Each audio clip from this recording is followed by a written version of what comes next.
We are paid, that's all. We are God.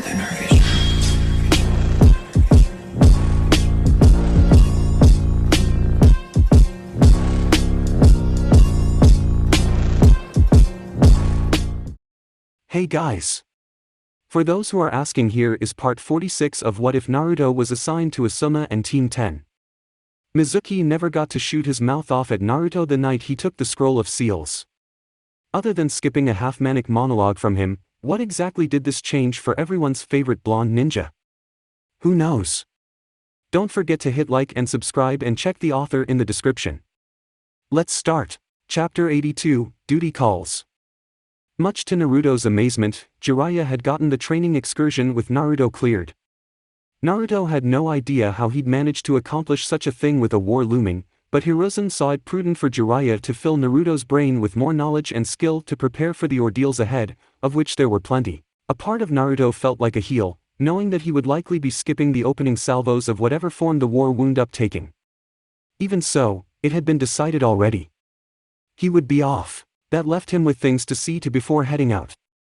There was plenty of personal business to take care of around Konoha before his sojourn to Mt. Myoboku. Come back soon so you can teach me something new, Naruto Asuma. What do you mean, teach you? He'll teach me first. One of those things just so happened to be informing those close to him of his whereabouts and saying goodbye. That included the two genin that had just so happened to imprint on him. Naruto rubbed the back of his neck sheepishly as Konohamaru and Hanabi proceeded to bicker in front of him. He stepped in to separate them before they could get any louder, or start exchanging blows. I'm not sure if what I'm leaving to train on is something I can teach either of you when I get back, but I'll figure something out. If Jiraiya was just now getting around to really teaching him Sage Mode, it probably wasn't something he could just hand off to Green Genin if he cared about their well-being. Jiraiya said it could kill him, after all.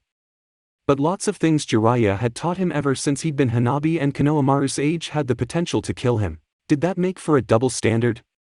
Questions for later. He slipped away, something that Konohamaru and Hanabi ignored in exchange for shouting at each other. Rejoining Ino, who had stood back letting Naruto talk to his juniors, he shook his head, noting the amused smile she had on her face. Enjoy yourself watching that, did you? Ino neither confirmed nor denied the accusation. They really love you. Why are you so good with kids? She asked. It was something that she had wondered for a while. Even going back as far as when they themselves were genin, even if Naruto's introduction to a child was rocky, eventually he would win them over, whether he meant to or not. She'd never seen him spend a considerable amount of time with a kid that didn't eventually think he was the greatest. Not really knowing how to answer, Naruto simply shrugged his shoulders in return. I dunno. I just treat him the way I wished someone would have treated me when I was little. Ino, after a moment of allowing Naruto's remark to sink in, clicked her tongue pitifully. That is the saddest thing I've heard all day, she admitted, giving her confused boyfriend a kiss on the cheek. It made sense though, given Naruto's background. Someone who didn't have a very nice childhood might very much keep in mind what it was they wanted out of their interactions with other children and adults, and hold on to that as they grew older, for better or for worse, depending on the individual. It was like how he was fiercely loyal to his friends and loved ones. Having not had any for the first part of his life, he didn't take the ones he'd managed to obtain for granted. This was a reason why Ino wasn't too sore about Naruto taking off for training with Jiraiya, because she knew he wasn't crazy about leaving either. That, and he wouldn't be gone nearly as long as he had been last time. I can live without him until he gets back, Ino thought to herself, and not for the first time since hearing the news of Naruto's pending departure. I'll be busy with war stuff anyway. Time will fly by. Between work in the field, either in combat or in communications, and the possibility of heading up interrogations of prisoners, there would be no shortage of things that would require Ino's skill set and her full attention. If only there wasn't a task on the horizon connected to something as potentially devastating as war. Ino didn't even realize she'd let out a sigh until Naruto brought it up. What's wrong, Ino-chan? Nothing, Goldie, Ino replied, smiling at him as she slipped her hand into his. She savored the warm feeling of his fingers laced with hers. There was no need to make Naruto feel bad about going off to train. Knowing him, he was probably just as down on being away from everyone than she was to lose him for a while. Konoha was abuzz with activity. Even though war hadn't officially been declared, it was expected. There weren't many holding out hope for the possibility of a peaceful intervention. The boulder was rolling downhill at this point, and it was inevitable that things would end in violence. Shikamaru had never been alive during wartime. It was amazing to him just what kind of well-oiled machine the village turned into in a war environment. Instead of running chores and odd jobs for D-rank missions, genin squads were put to work getting supplies together that would be used on the front lines.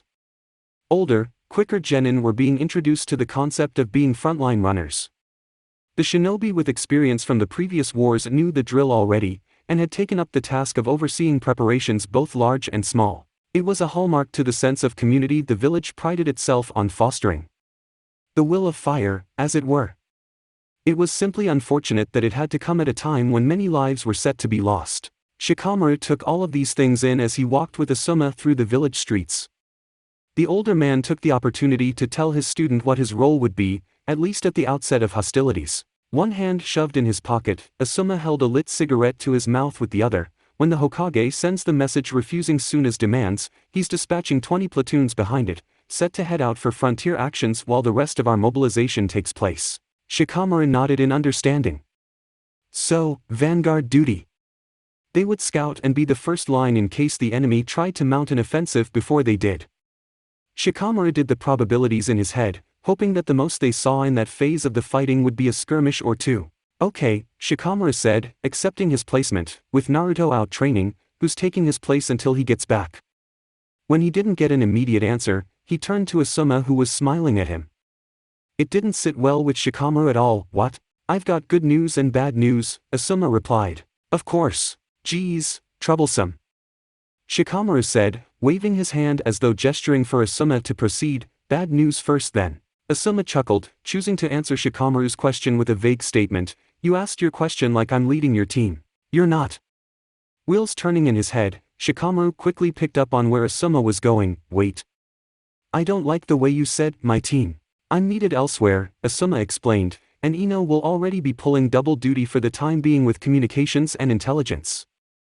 You're being put with Kurenai's old squad. Shikamaru closed his eyes and took a deep breath. Okay, no Asuma or Ino with him in the field, at least in the beginning. But at least he knew Kiba, Shino, and Hinata well enough to work with them. What's the good news? You're in charge, Asuma said, clapping Shikamaru on the back. He grinned when he saw the genius posture slump in defeat. Come on. You can't be that surprised. Straightening back up, Shikamaru had the feeling that Asuma was enjoying this somehow. It made him want to nick his cigarettes and throw them into the river. Surprised isn't the word. How is that good news? Right, Asuma snorted, I keep forgetting, you lack any sense of ambition. You don't forget, you just keep ignoring it, Shikamaru muttered before his eyes went wide at realizing what this likely meant. Wait, is this my Jounin test? Asuma wasn't certain, but given the circumstances, it was more than likely, and he wanted Shikamaru prepared for the possibility, we're going to need people capable of filling the position. You know that. It's not just you. Naruto was already getting fast-tracked, you know. Shikamaru gestured uselessly to the area beside him, as though Naruto were standing there with them. I know, but that's him.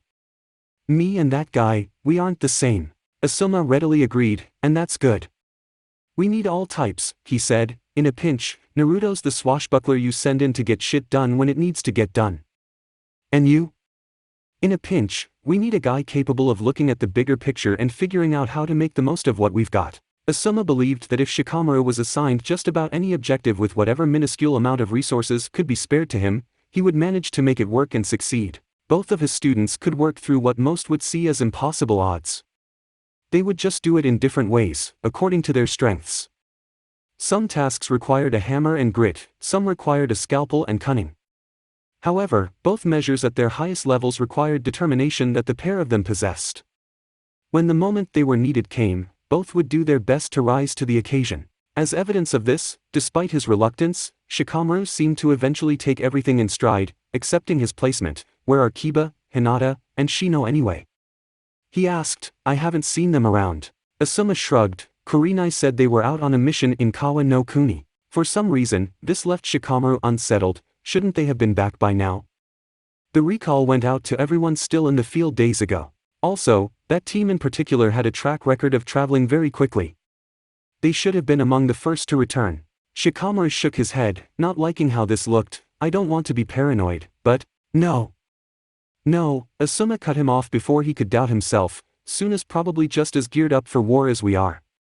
Kawa no Kuni will probably see its share of fighting. Neither of them wanted to say it out loud, but if someone was late at this point, there was a chance that they could have been in trouble. Shit, Asuma cursed under his breath. Fine. I'll take this to the Hokage right now. With that, he vanished in a shunshin, set on dashing to his father's office. It was important for multiple reasons. Lives might have been at risk. Not just Hinata, Kiba, and Shino's, but if Suna was moving already and had the initiative on the frontier, that would mean Konoha was already starting on the back foot. Amigakure held territory. Taking the long way around to get home, along with dodging the Suna contingent chasing after them, had tacked an extra day onto their trip. But the extra time had served no benefit to them. There had been no rest, only constant motion. Fear and adrenaline kept them going. Both Hinata and Kiba kept the team informed on the presence of enemy forces. Suna kept their distance to what the presumed was the border, but continued to shadow them. Aoba had ordered the team to ride the border as much as possible. They had alternated utilizing Kiba and Akamaru's sense of smell and Hinata's Byakugan to preserve chakra, just in case. They'd had a low stock of soldier pills, and chose to reserve them just in case they felt they would find themselves in battle without fail, or for one final push of full-speed travel once they felt they were close enough to safety. That, however, was a ways off. For the time being, they found a small cave to take temporary refuge in, out of sight, with multiple traps set up to protect them, and the sensor skills of the former Team Kurenai to warn them of any problems on the horizon.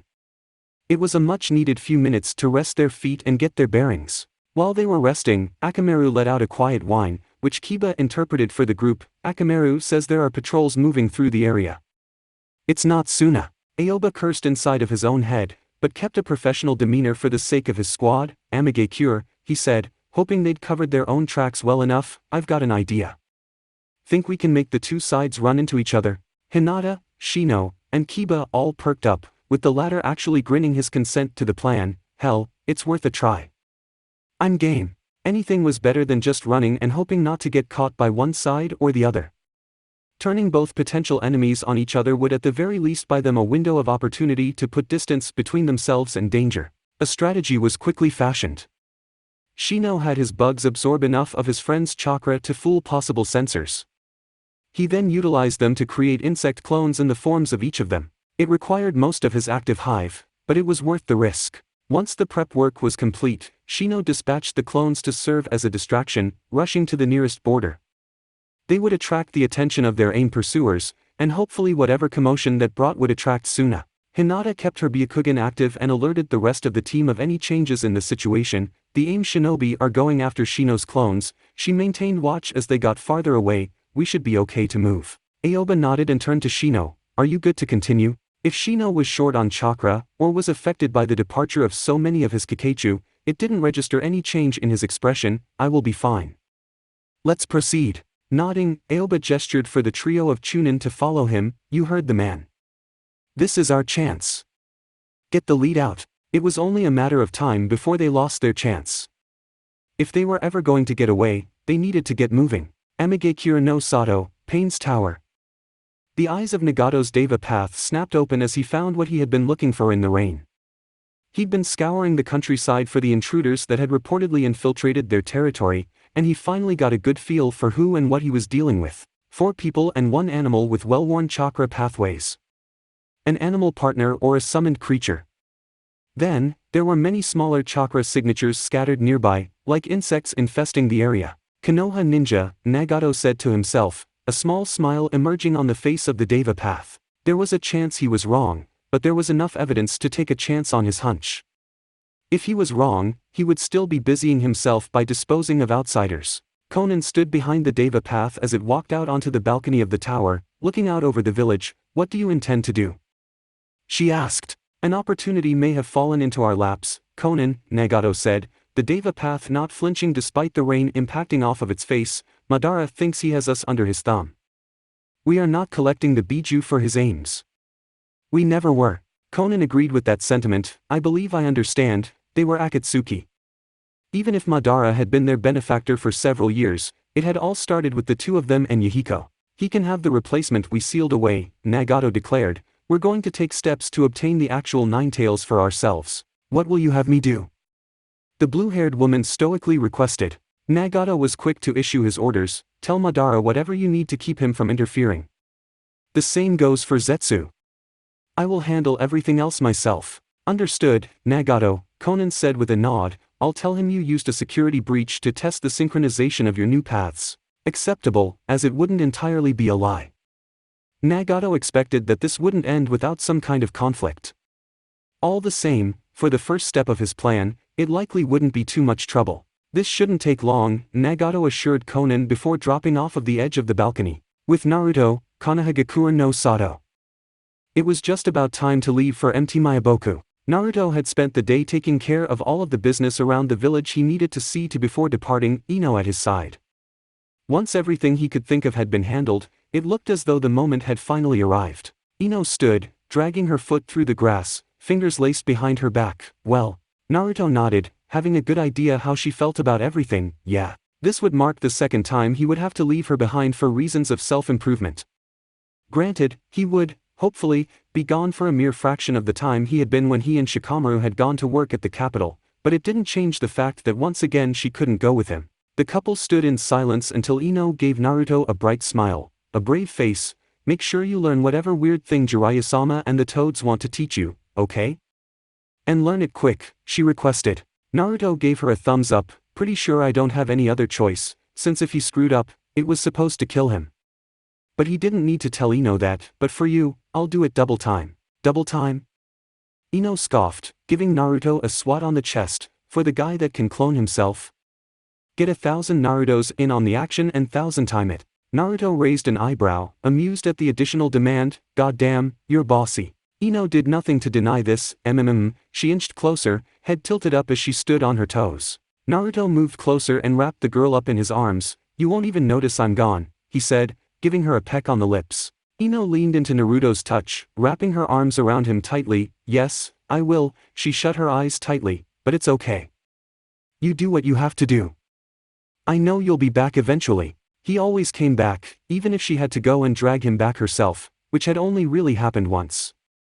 Ino didn't know where Mt. Miyaboku was, but she was prepared to find it if he dilly-dallied for too long this time. Speaking of which, they supposed it was time to get on with it. Kuchios no Jutsu, summoning jutsu. It had been a while since Ino had seen Naruto summon any of his toads. She was used to them being far larger than the diminutive creature that stood before her once the smoke cleared. She wasn't used to seeing one quite so elderly either. Fukasaku regarded Naruto with a smile upon being summoned, hopping the short distance over to look up at the young shinobi. You finally summoned me. Took you long enough, the toad scolded lightheartedly. You ready to get to it then? Yes, but no. Yes, as Naruto wanted to advance as a shinobi and get stronger. No, as he didn't want to leave everyone behind when they might need him in a pinch. The rest of his friends would have to deal with the opening of the war. Whatever. The sooner he left, the sooner he would get back. Naruto. Ino. Everyone turned when they heard Shikamaru call out. He rarely sounded so urgent, and never within the confines of the village. I've been looking all over for you guys, he said once he got close enough. Come to see Goldie off? Ino asked. Didn't think you'd get up before noon on your day off, Shika. Let alone shuffle yourself out here for this. Shikamaru didn't react to his longtime friend's attempt to tease him. The grave expression on his face quickly registered with Ino. Hey, what's wrong? Shikamaru addressed both of his teammates. Teammate never came back after the recall. They're still not back. Naruto wondered. That was days ago. Where the hell are they? The moon? Kawa no Kuni, Shikamaru said. At least, that's where their last mission was. He let out a sigh and ran a hand through his hair. I don't like it. The only reason I'm bringing it up at all is because I was supposed to be heading out with them ASAP for frontier movements. You're going to get them, aren't you? Naruto asked, already knowing the answer. Shikamaru nodded. Asuma-sensei talked to Hokage-sama. He can't spare much, but I was given permission to take whatever volunteers I could get on my way out of town. And he wanted Team 10. There were no others on the planet he could trust as much on short notice. Ino bit her lip and gestured her head in the direction of Fukasaku, who was just out of earshot. Goldie's supposed to be leaving, like, right now. Fuck that. Naruto bellowed, foregoing any subtlety. This was what he'd been afraid of, his friends being caught up in something awful, and him an entire world away, unable to help. I want to bring M back. Ino let out a huff. You think Jiraiya-sama's going to let you put your training off? She understood, but doubted that Naruto's master would be pleased with the delay. Naruto thumbed his nose in response. Ero-sensei's not here to make me do anything, and even if he was, Naruto doubted Jiraiya was in any physical condition to force the issue regardless. Ino raised an eyebrow. Okay, well, what about him? She asked with a smirk. Naruto turned around to see Fukasaku, still waiting patiently on him. Turning back to his friends, he made a face as though he'd just sucked on a lemon. Just, give me a minute. He would have to reason with the elderly summon creature. That was all there was to it. Steeling himself, Naruto walked over to Fukasaku, who could immediately tell that something was off due to the boy's expression and body language. Taking a deep breath, Naruto decided to just come out with it. I can't leave yet, he said, sparing a glance back at Ino and Shikamaru. There's a thing. I have friends that need help. I can't leave without bringing them back. Fukasaku couldn't believe it. If the look of surprise on his face was any indication, you're supposed to be off trainin'. He exclaimed, "Ya damn tadpoles. Always so wishy-washy when it comes to dash." -18 hours, Naruto interrupted before the old toad could get off on too much of a tangent. What? Fukasaku replied. Naruto clasped his hands together, just about pleading for leniency. Give me 18 hours to get to my friends, get them out and get back. Fukasaku sized the young man up. From what he'd learned about Naruto from Jiraiya, he was acting far more reserved given the situation than to be expected. You're serious? Dead serious, Naruto insisted. Tell Ero-sensei or Tsunade-bachan that they can kick my ass if I'm late or whatever you need to get them off your back. After all, what was another half a day? The last time he checked, there was no hard timetable where his training needed to be done, just that he needed to do it. And he would when he was good and ready. But there was no way he could just leave and focus to any useful degree knowing that there was already trouble afoot in his absence. If Fukasaku refused him, Naruto was prepared to beg, get down on his hands and knees and beg. He had never prostrated himself for anything before, but he would do what he had to for the sake of friends that could have used his help. If even begging didn't work, he was prepared to make a run for it. Fortunately, it wasn't necessary. Fukasaku gave Naruto the sternest look the boy had seen the toad give him up to that point. Boy, I plan on draggin' ya there and whippin' your tail myself, he threatened. I'll give whatever's left to Jiraiya-chan. Naruto stood in place, blinking dully. He hadn't received a straight yes or no, so, I can go? He asked. Fukasaku jumped up and gave Naruto a whack on the head. Dunno what you're wastin' time talkin' to me fair. You got 18 hours, and not a second more. So get going. Get! Naruto didn't need to be told twice, taking off with Shikamaru and Ino right alongside him. Though Ino wasn't packed, Naruto had brought enough for himself to last at least a month, given that he hadn't known how long he would be gone. It would be more than enough for a quick trip, especially one where they didn't expect to stop and rest. It took until they were a few minutes outside of Konoha and into the High no Kuni countryside proper for Ino to bring up the last point in particular. You realize how much but we have to haul to make that time frame, don't you? She asked to Shikamaru. Yep, the lazy Chunin replied, not looking forward to the pace he would have to keep. Just getting to the nearest western border would take 6 hours at full travel speed. At that, Ino directed her attention to the impulsive actions of her boyfriend, and that everything would have to go perfectly for us to make it back fast enough for your summon to not kick your butt. Naruto said, eyes squinted as his imagination ran wild. It was hard to envision how the diminutive Fukasaku could beat him up, but a part of him didn't doubt that it was very doable. You saying we can't make it? Ino was very blunt in her outlook. Yeah. There's no way in hell we find them and get back in 18 hours, she said. You just threw a number out there that sounded good. There's a chance. Not a good one. Ta-ta-ta-ta. Naruto made a series of random noises to temporarily stop Ino's descent. Look, I just needed to come up with something that would get him let me go. We're going, so it worked. Let's not dwell on it any more than we need to. Naruto's right, Shikamaru said, we're here now. We've got to figure out how we're going to find Team Kurenai, and how we're going to get them out if they're in trouble. Ino refocused on the task at hand. Her temporary reprieve from losing Naruto wasn't for pleasure. This was serious business. If they're this late, they're definitely in trouble. Well, boys? Thoughts? You're more up on this than me or Goldie, Shika. True enough, Shikamaru had been the one to wrangle Naruto and Ino into action.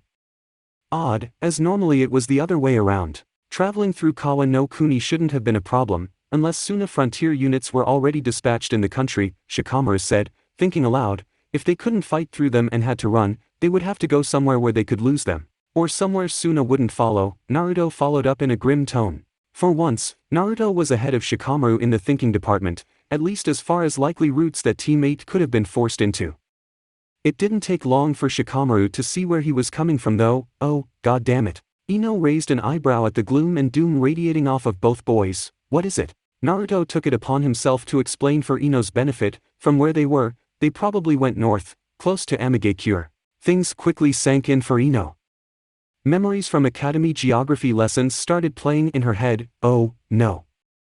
That's bad, right? It's really bad, Naruto confirmed. In the Guardians, they always used to tell us to stay the hell away from that border. Nobody goes anywhere near that place. Even the Guardian Ninja had no desire to tangle with a legend the likes of Hanzo. How Amigakure worked, and the way their shinobi system operated in the current era was a mystery. There was an iron curtain that kept any new info from coming out about the village. It had been that way for decades, since the Second Shinobi World War. Shikamaru eventually offered the course of action they all knew they were leading to. We should start at the border there. I'm pretty sure Ino's sensor abilities can reach far enough from there to see if they're around. And if they're past the border? Ino asked. A stony expression formed Shikamaru's face. Let's not dwell on it any more than we need to. Hidden Akatsuki Lair. After sealing away the chakra of the Kyuubi that had remained inside of the guardian ninja Haiden had managed to capture, the silver-haired immortal sat with Deidara nearby. With the downtime provided, the two Akatsuki members went back and forth on the most recent happenings. So, taking the chakra from this Sora kid, Haiden said, kicking the corpse of the recently drained individual in question, that was supposed to be a backup plan, wasn't it? Can't believe we actually had to rely on it. Deidara rested his back against the wall of the hideout. Everything at the capital went sideways, he commented, chuckling after a moment. Well, not for me. I did my job, He'd been sent to create as much chaos as possible and deal with the rest of the Hokage's escort, to keep them from assisting the Kyuubi Jinchuriki. On that front, he had accomplished that goal. Haiden felt he had done his job as well. He'd been sent to procure a failsafe, in case the Kyuubi Jinchuriki was somehow lost.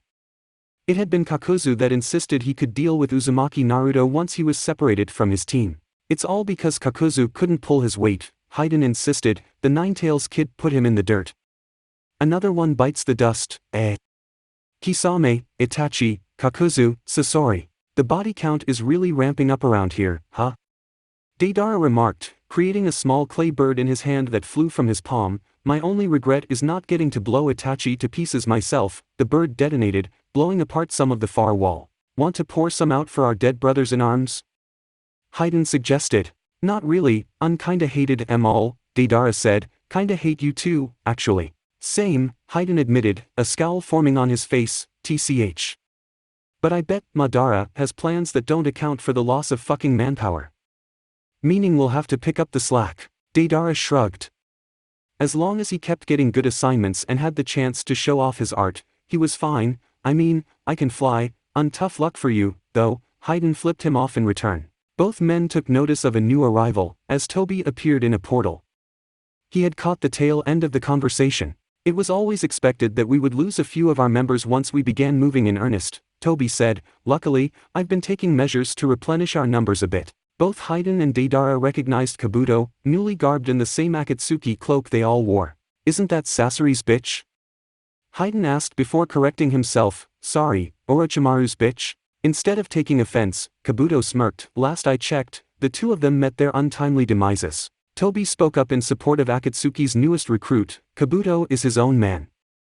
And he possesses a number of skills our organization will find useful in the coming days. Kabuto, humbly, accepted his sponsor's endorsement. Oh, you know.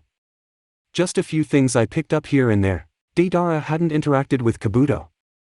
He had been Sasori's mole, and Deidara had never cared much about the puppet master's pawns. He had always been more about action than intrigue. Speaking of action over intrigue, while we're talking about the coming days, what's next? Deidara asked. Yeah, Haiden grumbled, we've still got the Nibi and the Hachibi to seal. But good luck getting to them now of all times. Obtaining Yujito in the first place had been a task and a half. In fact, getting to all of the Jinchuriki had required planning and opportunity. In failing to extract the tailed beast from first Yujito, then Naruto, it would make it that much harder to make a second attempt at the two of them. And then, there was Killer Bee.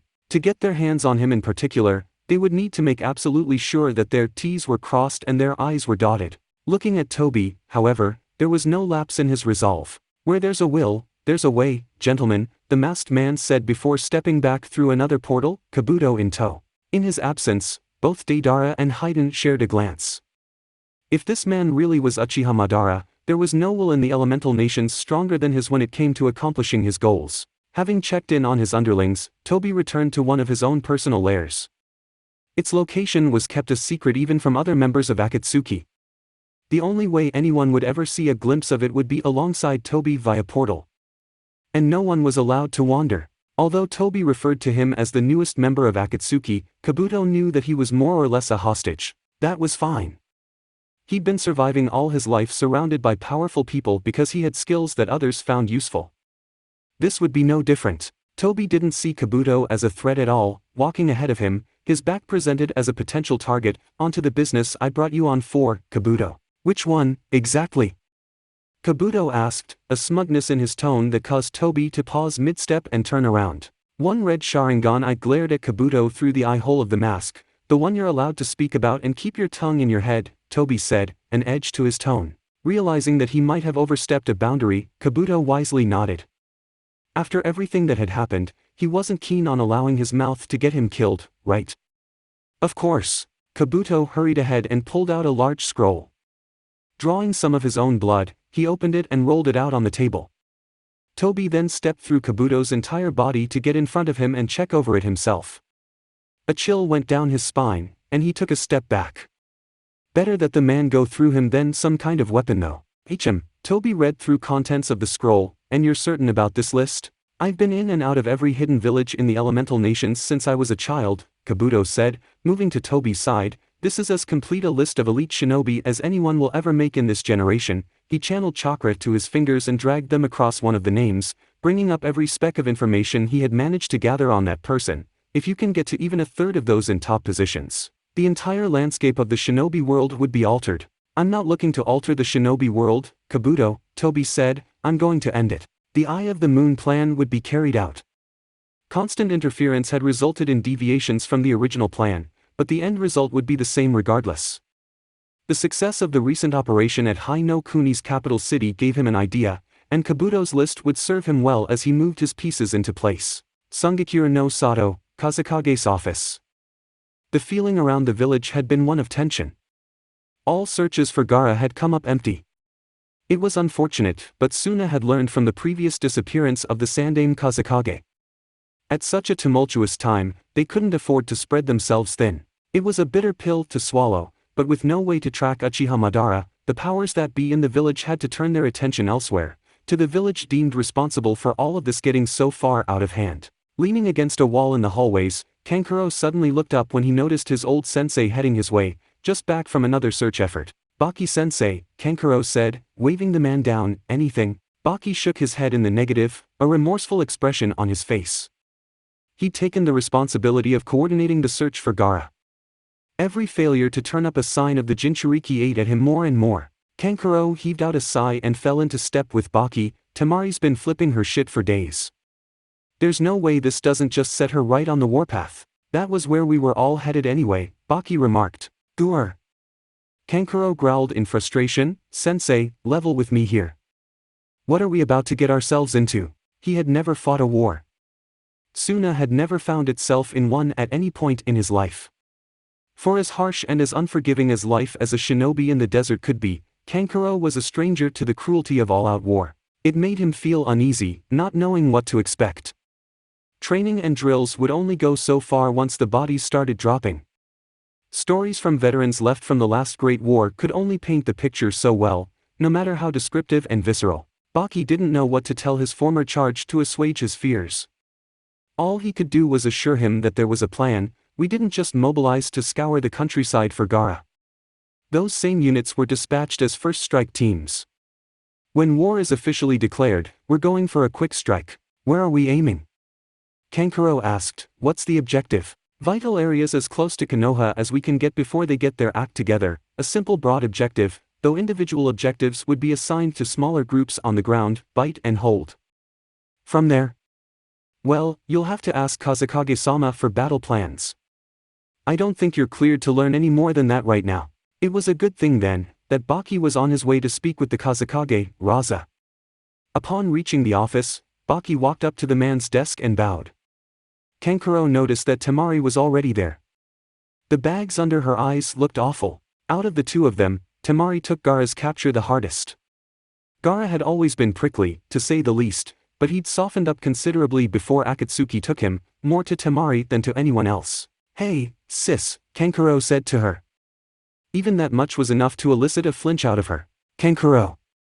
Baki, the Kazekage, directed attention towards him, cutting Kankuro's analysis of his sisters short. "Any updates?" Both Kankuro and Baki shook their heads in the negative. The Kazekage closed his eyes and allowed the gravity of the situation to settle. "Then Gaara is lost. Taken by Uchiha Madara."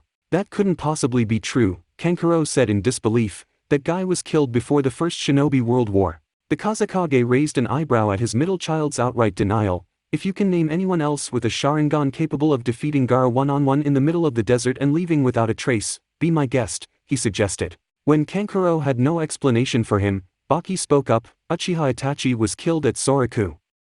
The only other one left is Uchiha Sasuke. And Konoha is not willing to hand over information on the clan."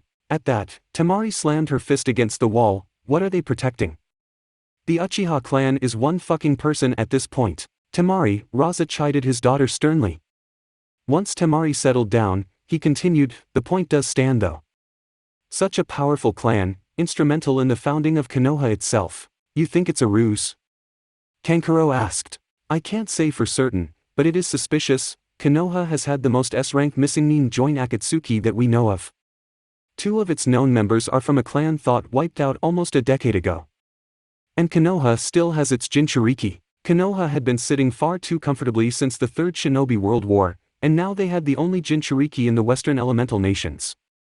Between Konoha, Iwa, and Suna, the former had grown the most in strength since the last time they had all challenged each other on the battlefield. That left the latter 2 villages with a desire to take them down a peg. With Akatsuki's interference, that may or may not have had roots in Konoha, the desire had grown into a need. It was inevitable that things would come to a head like this at some point. Suna losing its Jinchuriki and the Kazekage's son to potential treachery from a rival village was a better excuse to go to war than most expected would be the eventual reason. Amigakure held territory. The temporary Team 8 were cut off from heading back to the southern border with Kawa no Kuni by AIM patrols, which left them with the longer option of having to go east to get back to Hai no Kuni. They had seen its share of close calls since heading out again but had managed to keep any pursuers off their tails.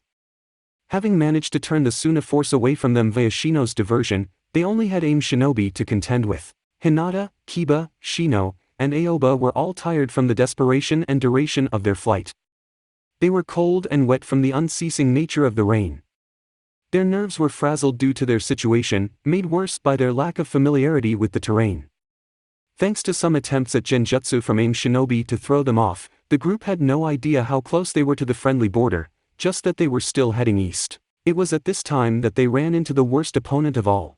Hinata saw the next speck of trouble coming before anyone else, courtesy of her Byakugan. Unfortunately, it came out of seemingly nowhere. They had left the enemies behind them in the dust, but there was one lone individual in front of them. One individual that made a beeline straight for them, approaching faster than she ever expected. Kiba had also been aware, catching a new scent in the air ahead of them, but something had seemed off about it. They found their way obstructed by a small woman with piercings all over her face. She had orange hair in an odd ponytail and wore Akatsuki robes. With a closer look, Hinata was able to take note of the lifeless eyes containing the legendary Rinnegan. And then, they were hit faster and harder than they ever could have anticipated. One moment, they were all upright, the next, Kiba found himself staring at a pool of his own blood on the ground. At least the rain had stopped. Pushing himself up from his belly, Kiba's vision spun as he touched at the wound on his head the blood had come from. Ugh, what the? Hinata, Shino, and Akamaru were all down. Only Aoba remained standing, though he didn't seem much better off than the rest of them. Still, he stood at their defense against 6 orange-haired shinobi, all with piercings and Akatsuki robes. Slowly, things started coming back to Kiba through the haze of his head injury. Where there had once been 1, there had suddenly been 6. They hadn't been hiding somewhere. He would have smelled them or Hinata would have seen them. They had appeared out of nowhere, as though summoned. However they had gotten there, they had collectively wrecked Team 8 in no time. Kiba crawled over to Akamaru, rubbing his downed partner's belly. Akamaru returned the gesture with a few whines to let Kiba know he was alright, guys. Kiba said to his teammates, "The fuck is this?" Rinnegan, Hinata answered quietly, beginning to stir on the ground, "I couldn't warn you all in time." "I'm sorry. Rinna what?" Kiba replied. Hinata merely shook her head. She seemed scared, and not just because they were facing strong opponents. It seemed like something else. Something they didn't have time to truly get into. "Shino, do you know what that is?" Kiba asked their most cerebral team member. When he received no response, he looked over to find that Shino was the only one amongst them who was out of it entirely. "Shino? He was low on chakra before we were attacked," Hinata said, holding her injuries as she stood up. "I don't dash. This isn't a fight we can win." Kiba wasn't the type to automatically admit defeat so easily, no way. Just because of this Rinna thing, Hinata fixed him with a hard stare, the most serious one she had ever given him. "Those are the eyes of the Sage of Six Paths." Well informed, one of the Rinnegan users said before another one continued the thought, though, it shouldn't be surprising. A Hyuga would perhaps be best positioned to know about Jujutsu. The Sage of Six Paths is just a legend. Kiba snapped. "Of course it is," one of the Rinnegan users said in a patronizing manner. Kiba growled in irritation, knowing there wasn't much he could do. Before everyone was hurt, they still got destroyed. A reckless attack would only wind up getting him killed. Aoba spoke up, trying to buy his charges as much time to recover as possible. "Who are you?" "The god of what will be a new world," one of the Rinnegan users said before another continued, "but you can call me Pain." Aoba looked through the six of them and asked the most obvious question he could, "And which one of you exactly is Pain?" "Yes," all of them said at once. "Walked right into that one," Kiba muttered from behind Aoba. "Well, god or not, I'm not laying down for anyone. We know you work for Akatsuki. Come on, Akamaru." Expecting his partner to back him up, Kiba found himself at a loss when Akamaru let out a whine. "Akamaru?" Pain pointed at the large Ninken. "Your partner is intelligent. You should listen to him, Inuzuka-san. He knows you're outmatched." Kiba wanted to smash Pain's face more than ever, but he was right. Akamaru had a nose for sniffing out the strength of an opponent's chakra. If he was hesitant to so much as bare his teeth at the man before them, it was the worst possible sign for their chances. Aoba had long since seen this as well. Sanzangarasu no Jutsu, scattering thousand crows jutsu. 3 hand seals later, and a flock of countless crows had appeared on the battlefield, swarming menacingly around all of Pain's bodies. It didn't even serve as a decent distraction to allow them the chance to regroup. Shinra Tensei, heavenly subjugation of the omnipresent god. An unseen force destroyed all of the crows surrounding the paths, clearing the line of sight. "I can appreciate your spirit, while condemning your strategy." Aoba winced at how easily one of his favorite techniques was defeated. This was like a lion playing with its prey before finishing it off. "Run," he commanded. Hinata and Kiba fled, with Akamaru throwing Shino over his back as he followed suit.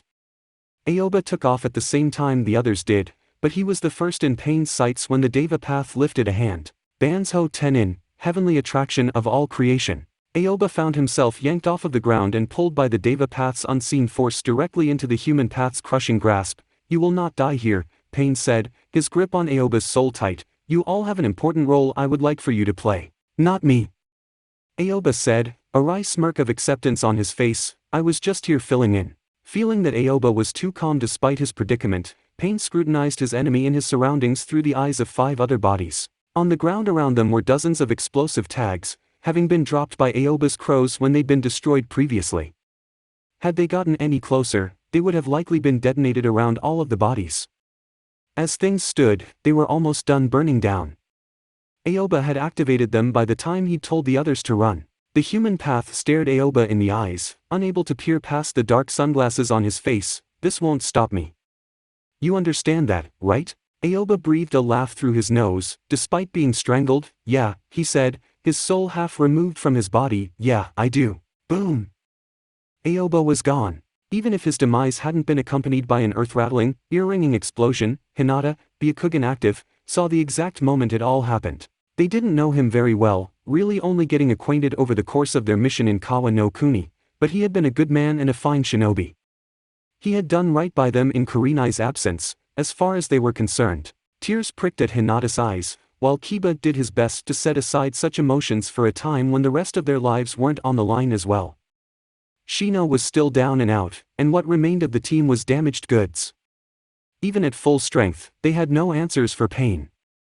Although, they doubted they could truly outrun the danger behind them either. 6 shinobi, all considering themselves one person, all with eyes thought by many to be a myth around the creation of the ninja world.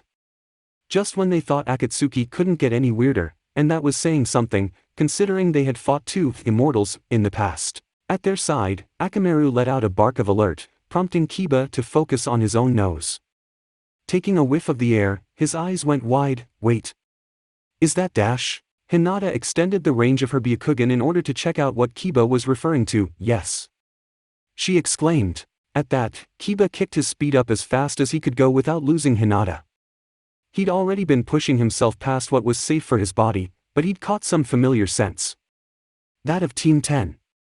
Ino, Shikamaru, and Naruto. Naruto, the guy that Akatsuki wanted more than them. A selfish person would have felt relief at this. After all, the only thing they would have needed to do was reach Team 10 before Pain reached them.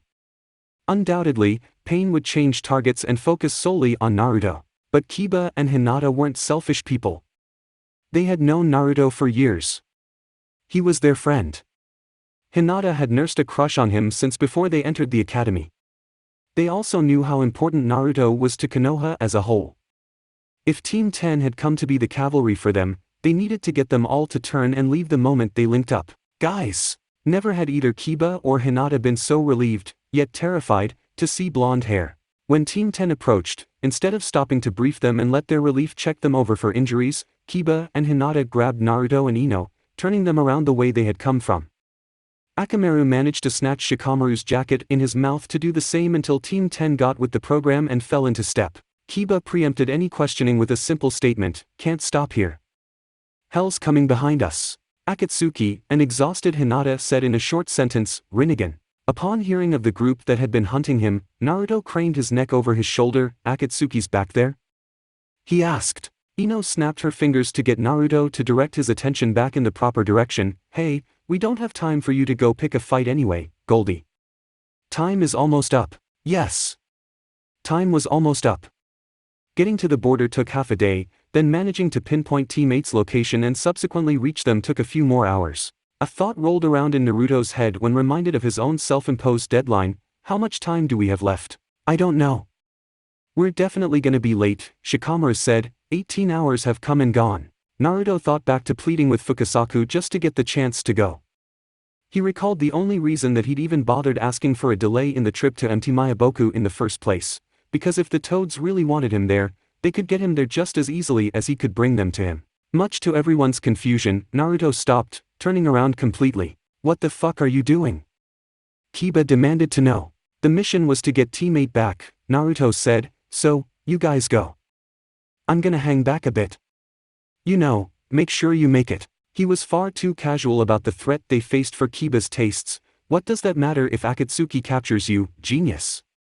Kiba asked, stomping up to Naruto as he showed off his wounds. "He killed our squad leader and did this to us. Shino still hasn't gotten up yet." Naruto let out a pulse of his chakra echolocation jutsu to feel out their surroundings on the wet, rocky plain. "Whoever it is, they're catching up anyway." Ino reached out and grabbed Naruto's hands, trying to tug him along. "That doesn't mean we have to split off for some sacrifice play. And that doesn't mean it has to be you." Naruto leaned over and whispered in Ino's ear. Whatever he told her left her with a surprised expression. Naruto pulled away with a parting kiss on her cheek.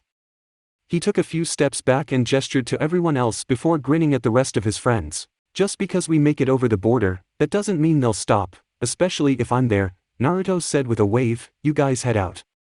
I'll catch you later." No one who would have wanted to stop him could do so in time before he was gone.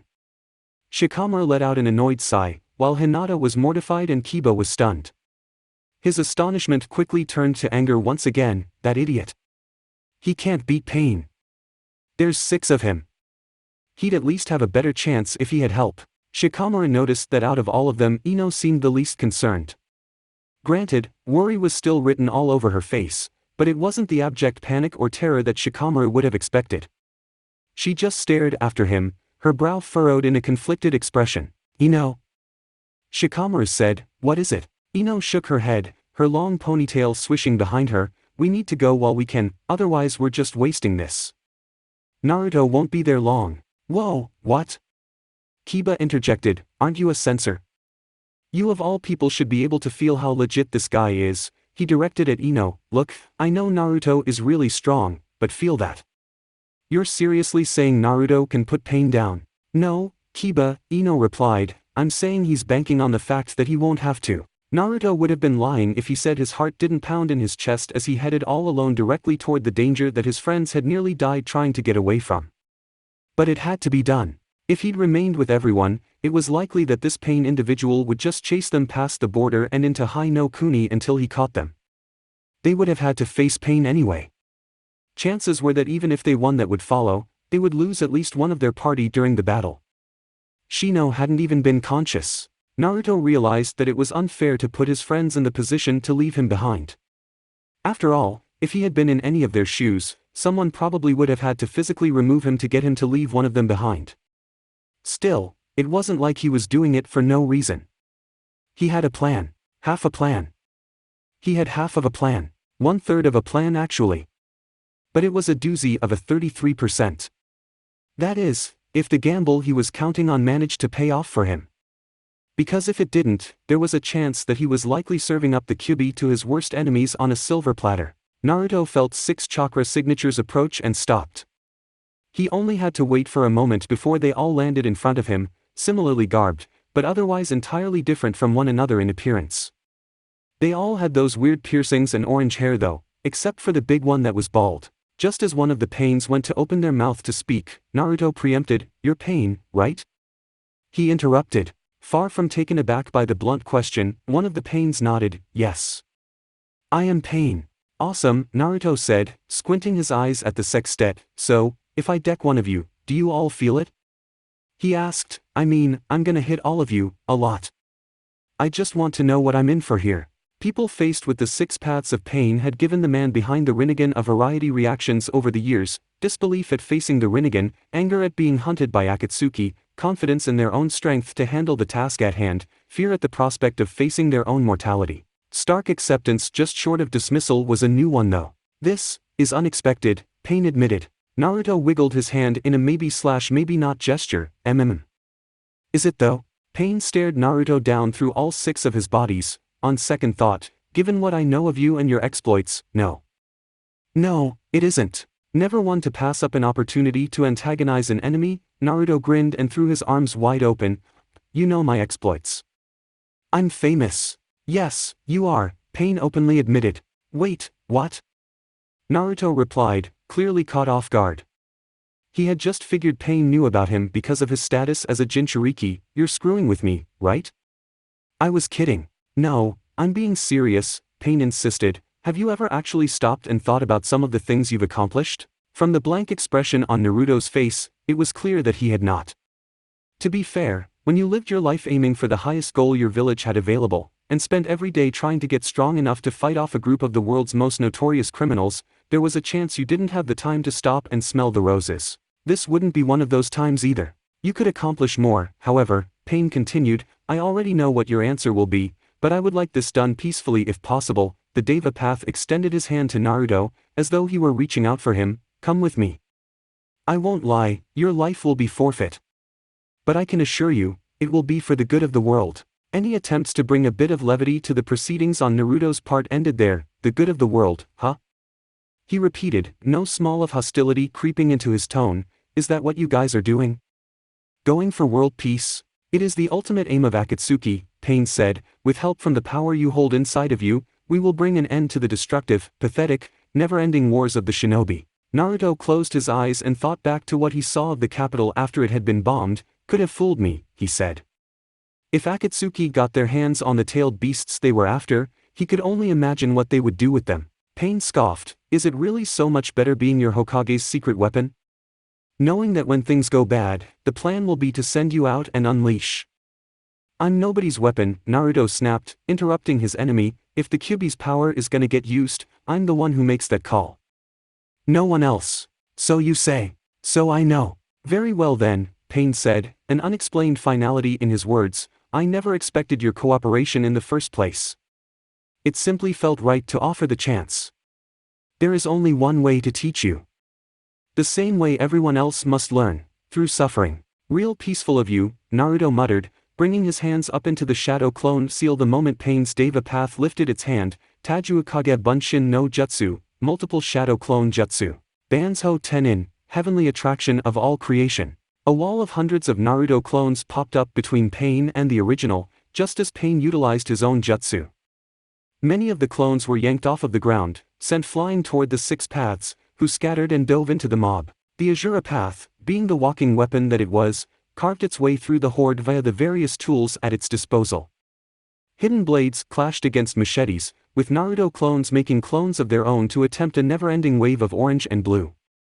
The head of the Azura path opened up to reveal a cannon glowing with chakra. Firing a massive blast of chakra, it managed to take out numerous clones and a large portion of the immediate area. More clones were appended in another section of the battlefield when, in a large puff of smoke, a giant ox, complete with Rinnegan eyes and piercings in its boy, appeared and began rampaging. Clones were crushed under its hooves and sent flying when it lowered its head to swing its horn. This method of attack left it wide open, however. Several Naruto clones sent out chakra chains that wrapped around the ox's legs and head. The massive creature thrashed and fought as wind chakra was funneled into the ever-tightening chains, cutting into and eventually through wherever they were wrapped, bringing it down. The Deva path hovered above the battlefield, looking down at the fray below. Things had quickly turned into sheer mayhem, and the original had been lost somewhere along the way. With all of Naruto's clones apparently adopting the strategy of making more of themselves whenever possible to field an army, he'd expected the original to eventually try to make a run for it. When that happened, he planned on breaking off a few paths from the battle to chase him down. The only problem was that the original hadn't tried to flee. Not a single Naruto had tried to do anything other than fight. He was still in there somewhere. Pain just couldn't tell where. They were all fighting, all slinging jutsu and weaponry across the battlefield. All making more clones. The only way to tell that one was fake was to destroy it, the telltale puff of smoke signifying the defeat of a clone instead of a flesh-and-blood human being. Where is the real one? The Deva path said, unable to distinguish which Naruto was real and which one wasn't. He would destroy as many of them as he needed to before he could deliver a decisive blow to the real Naruto and bring him to heel. For this important work, he would see to it that it was carried out as effectively as possible. It was admittedly tedious work, however. Meanwhile, Mt. Mayaboku. Pop! Naruto appeared in a puff of smoke, not on a wet, rocky, chaotic field of battle surrounded by his own copies, but in a lush, verdant, and most importantly, peaceful mountain forest. Blood still pounding in his ears from the frantic beat of his heart, Naruto looked around, stood in a defensive posture. When he realized where he was, a grin slowly spread across his face.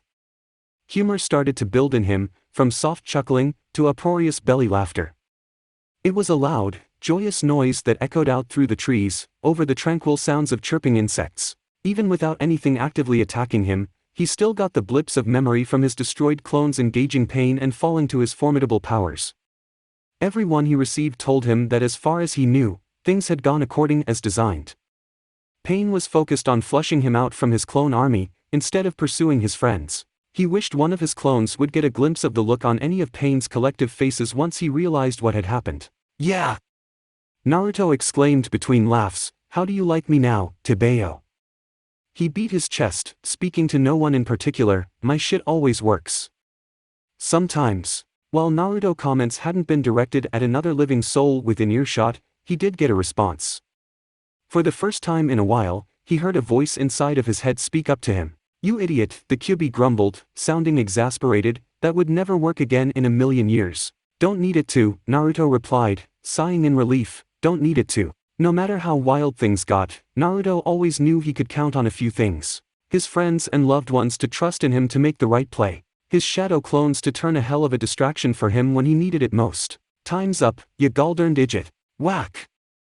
Ow! And cranky summon creatures doing exactly what he expected them to. In this case, that meant to cut him no breaks on the agreed-upon time frame before dragging him to Mt. Mayaboku, kicking and screaming if necessary. Naruto covered his head as Fukasaku assaulted him with a wooden staff, lumping up his cranium with pinpoint accuracy, darned brats with no respect.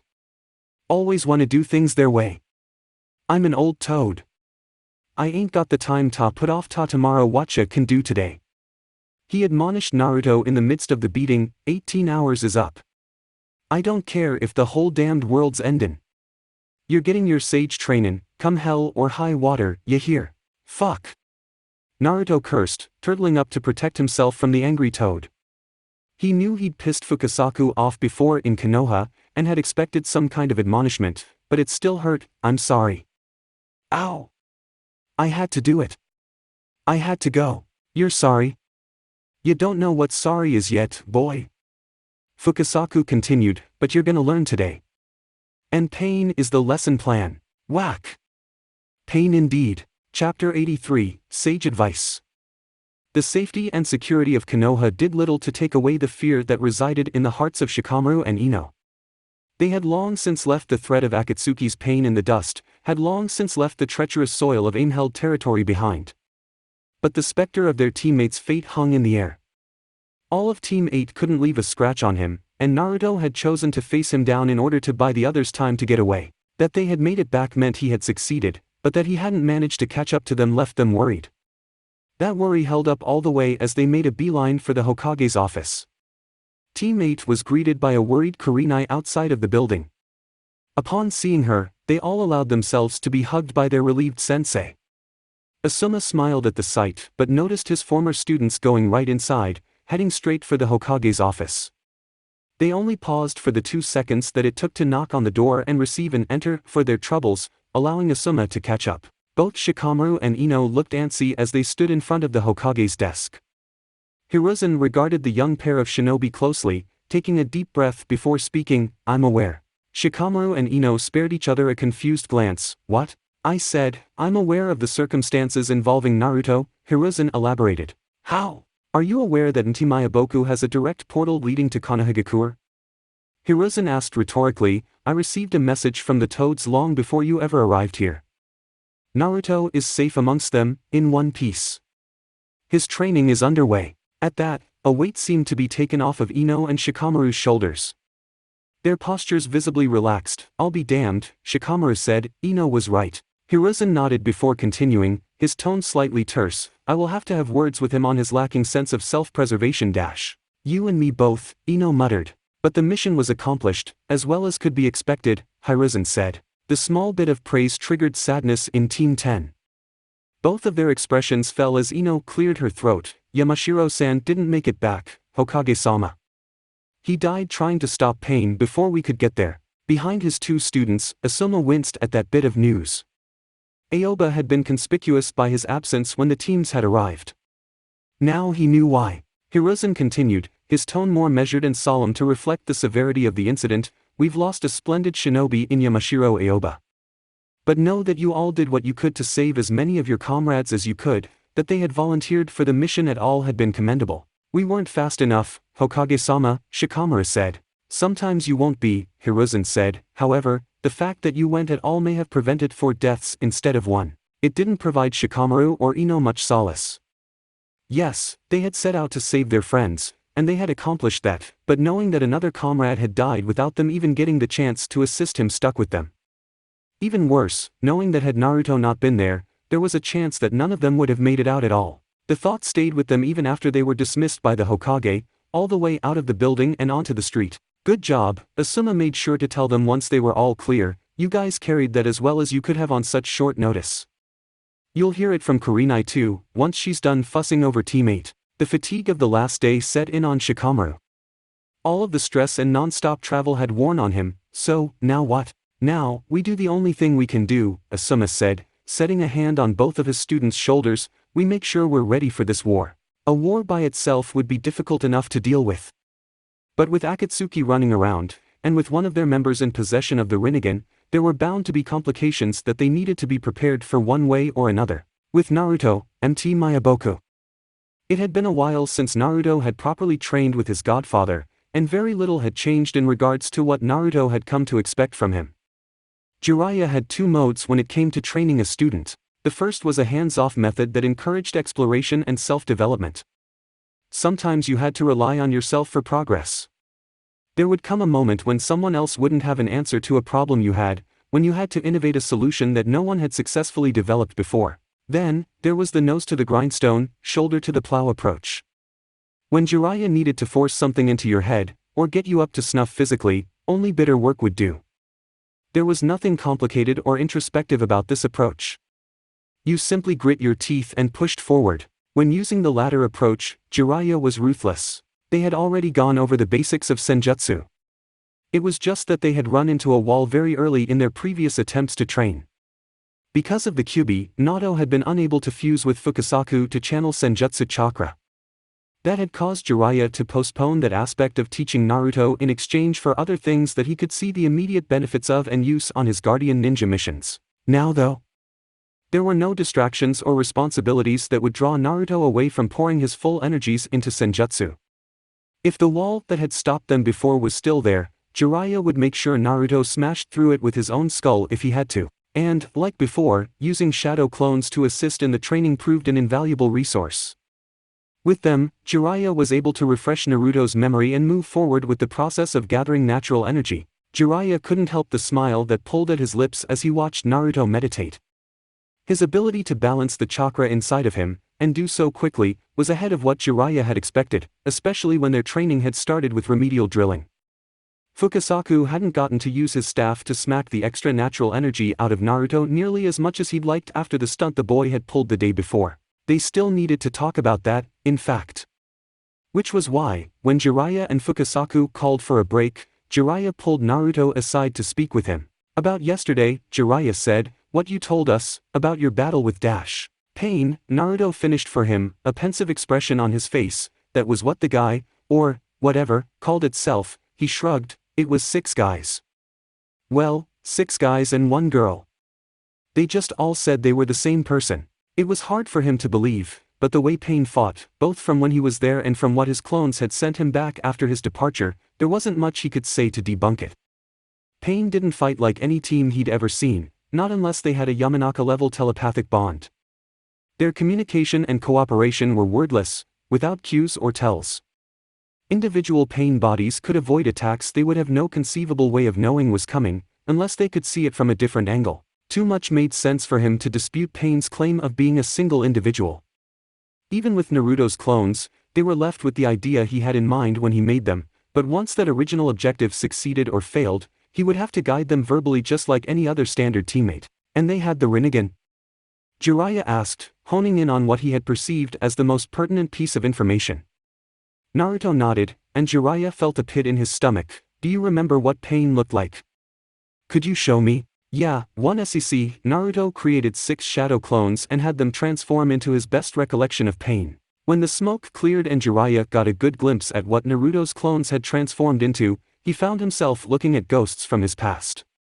Some were more significant in his mind than others, but with the exception of the piercings, Akatsuki cloaks, and orange hair, many looked similar to shinobi he had come across in the past. One more so than others. "Yahiko," Jiraiya gasped, nearly choking on his own saliva from shock. Naruto put a hand on his godfather's back and looked over his clones, trying to identify what it was that had spooked him so. "Yahiko? Is that the Pain guy's real name?" Jiraiya pointed to the spiky-haired man in the center of the formation. "Him. That's Yahiko. But it doesn't make any sense. Why would he have the Rinnegan? It wasn't with him, it was with Nagato." Squinting, Naruto looked between his Jiraiya and his transformed clones. "You're throwing these names around, and I have no idea who you're talking about." "You aren't my first student," Jiraiya said. "I know that," Naruto replied. "You trained my dad and his genin squad." "Yes," Jiraiya agreed before revealing more, "but between you and them, I had 3 more students. They just weren't from Konoha." Naruto's eyes lit up. "You trained another village's shinobi? How in the hell did Hokage Aji let you get away with that?" Jiraiya grinned and chuckled, remembering times from the past. "Oh ho ho, he beat my ass red for it when I got back to the village. You'd think my being away for 3 years would have made him miss me more.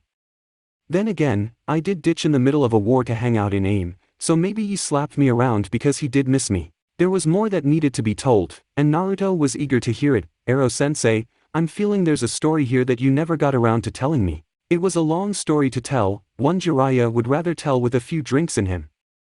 The finer details could wait for that night at dinner, but there were basics he could tell in the moment. Between training Minato and training you, I had 3 students born in Amigakure, Konan, Yahiko, and Nagato. All 3 of them were orphans of war, struggling to survive. I hung around to teach them enough to stand on their own in a dangerous place. Again, reminiscing put him in a positive state of mind. They were good kids. Strong-willed. I think you would have gotten along with them. You and Yahiko would have butted heads at first for sure, though. There was a fondness there that was unmistakable. So how did anyone Jiraiya had such an influence on turn to Akatsuki? What happened after you left then? Why are things like this now if you're the one who taught them? At that, Jiraiya heaved a large sigh. I don't know, Naruto. It obviously couldn't have been anything good. They just wanted to protect each other. Yahiko was the one with big aims, but he just wanted to make AIM a better place. But Nagato, he was the one who had the power to really change the world. Just like the great Toad Sage said. Naruto tilted his head in confusion. Fukasaku.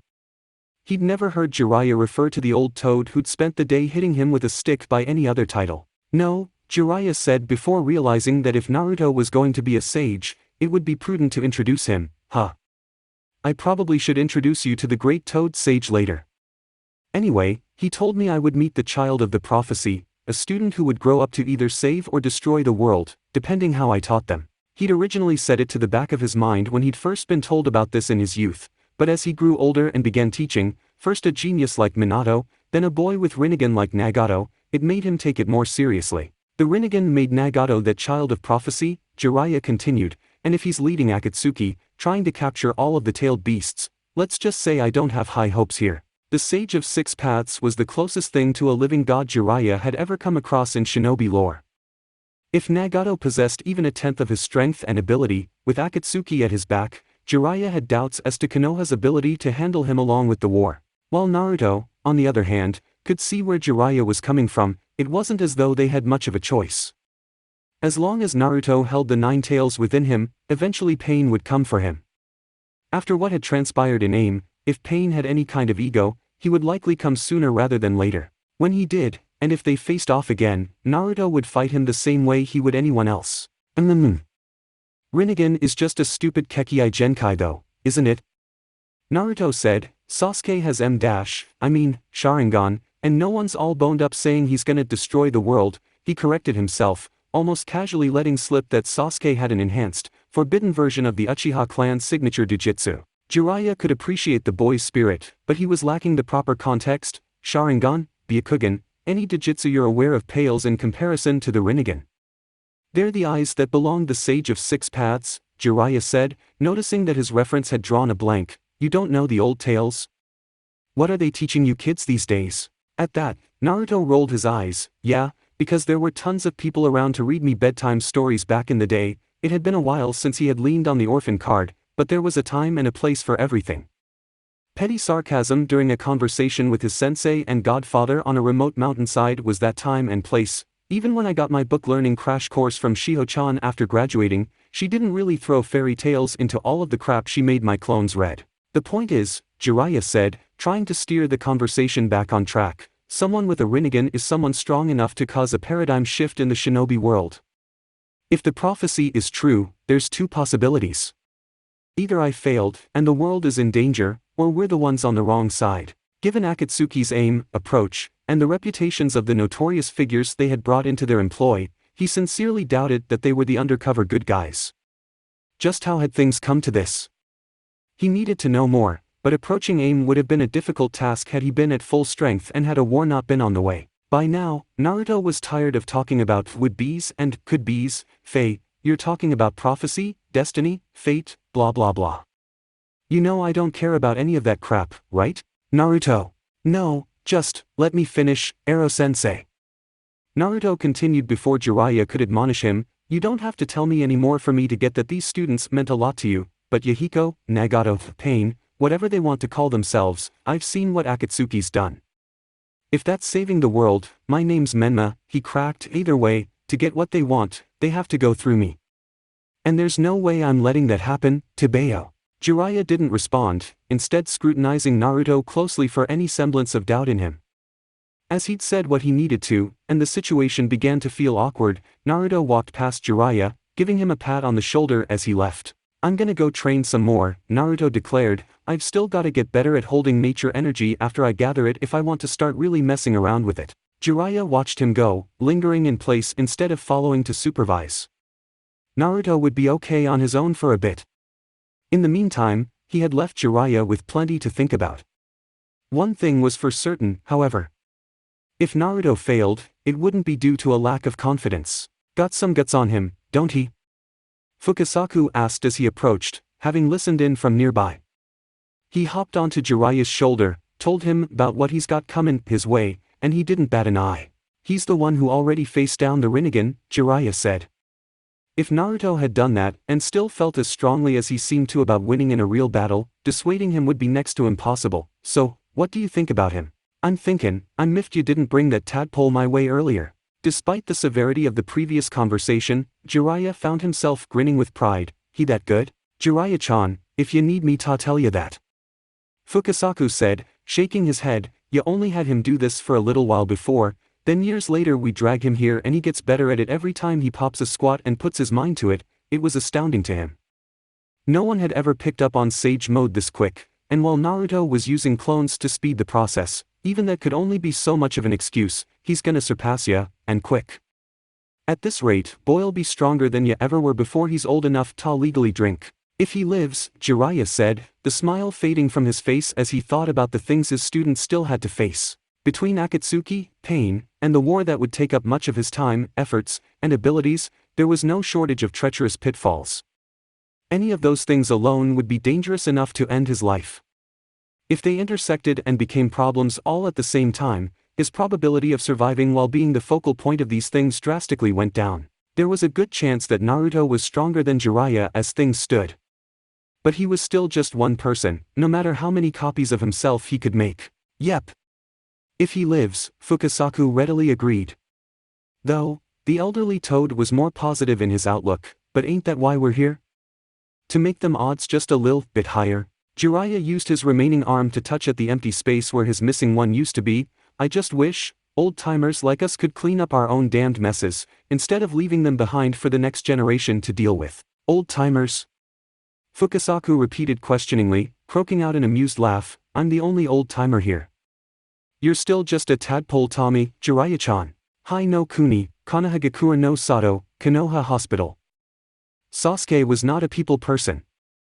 He hadn't been for a long time, upwards of 10 years by this point. Meeting new people was a pain, and having to interact directly with the people that hired the teams he was on always served to be his least favorite part of the job, even more than getting kicked around and nearly killed in battle. When he had asked Naruto to get in touch with Tsunade on working with him, he had done so with the expectation that Naruto would be there to mediate and do most of the talking. Instead, Naruto had gone off to who knew where, with no time frame for his return. This was a problem, because Sasuke needed his Sharingan situation sorted out soon, preferably before he and Team 7 were shipped off to some war front. With his Kekkai Genkai and Kakashi's reputation, he expected he, Chuji, and Sakura would have to do a lot of heavy lifting. He still didn't want his team knowing the particulars of his Sharingan, so Sasuke endeavored to seek Tsunade out on his own, no matter how much he didn't want to. This brought him to the hospital. It normally wasn't a place he had much business at, unless he was badly injured. He had most recently had a short spell there after he and Naruto had been recovered from IWA, and had never felt comfortable there. Despite the best efforts of the doctors and nurses, hospitals made Sasuke feel more prickly than usual. Being in a hospital usually meant you were vulnerable, at your weakest. The smell, the lights, the sounds, even if he wasn't a patient in one of the beds, all those things gave Sasuke similar feelings as though he were. He didn't like it.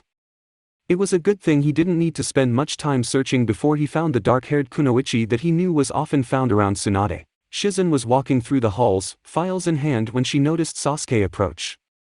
His eyes honed in on her. She preempted him with a greeting. "Hello there," she said. "You're here to see Tsunade-sama, aren't you?" Sasuke found himself momentarily alarmed. "How did you dash?" "Naruto," Shizen said with a gentle smile that eased Sasuke's tension. "He told us he'd probably be bringing a friend to see Tsunade-sama soon." "I guess you couldn't wait?" Sasuke fought the urge to roll his eyes at how she'd worded things. "Naruto told me he would take me to talk with her, but Ino and Shikamaru say he's off somewhere training. I figured I'd try to get a meeting without him." Shizen nodded in understanding. Well, things aren't too busy right now, so I think this is a good time. I'll take you to her. Sasuke fell in step with Shizen as the woman led him through the hospital. It was a good thing that she didn't seem to be the type to make small talk with him. He was a man of few words around people he actually knew well, which usually left people who didn't know him feeling like they had to fill the silence.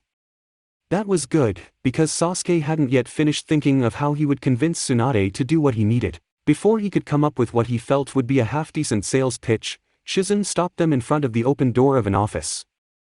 Inside, Tsunade seemed to be busying herself with straightening things up and moving things around. "Tsunade-sama," Shizen said, getting her attention, "you have a visitor."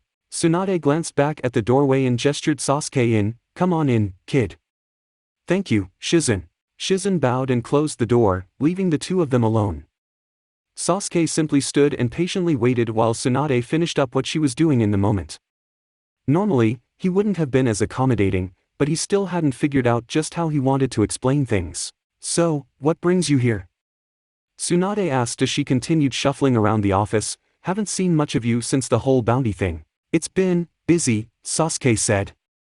"An understatement, to say the least. I didn't know you had a residency here. I thought they reserved that for medic nin." At that, Tsunade looked over her shoulder and smirked. "Kid, I'm the reason that term even exists," she said, her demeanor shifting into one of reminiscence. "This is the office I used to have back when I was an active shinobi, overseeing the program back when it started.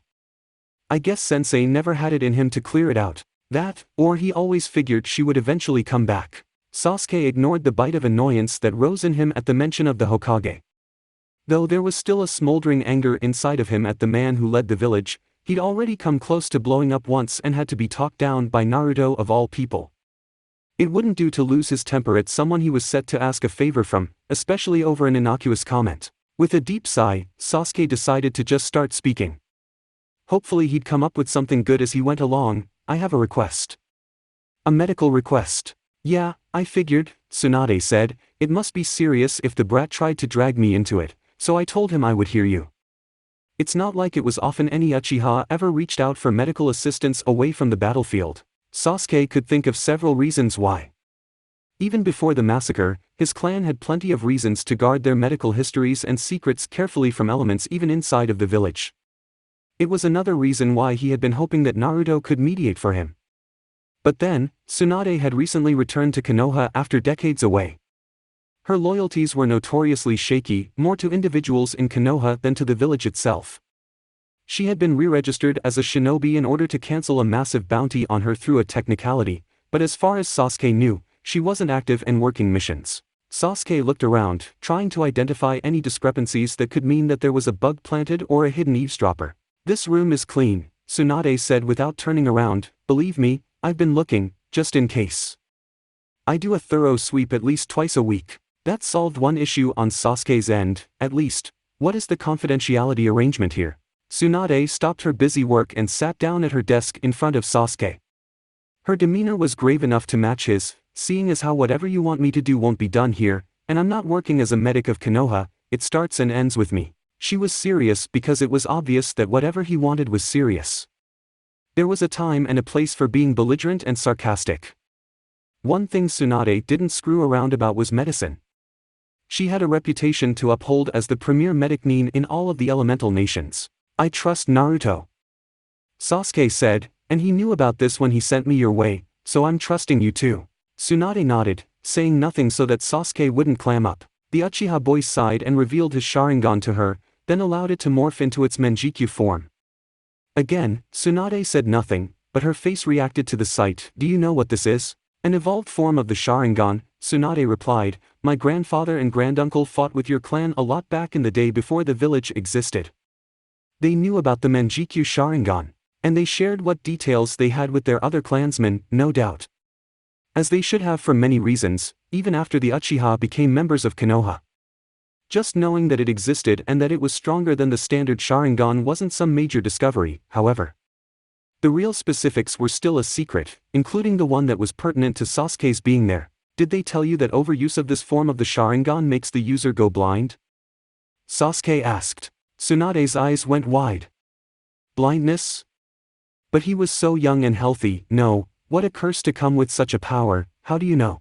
I've been trying to work on it since I reached this state, Sasuke said, his expression racked with difficulty. It's hard on the eyes, to say the least.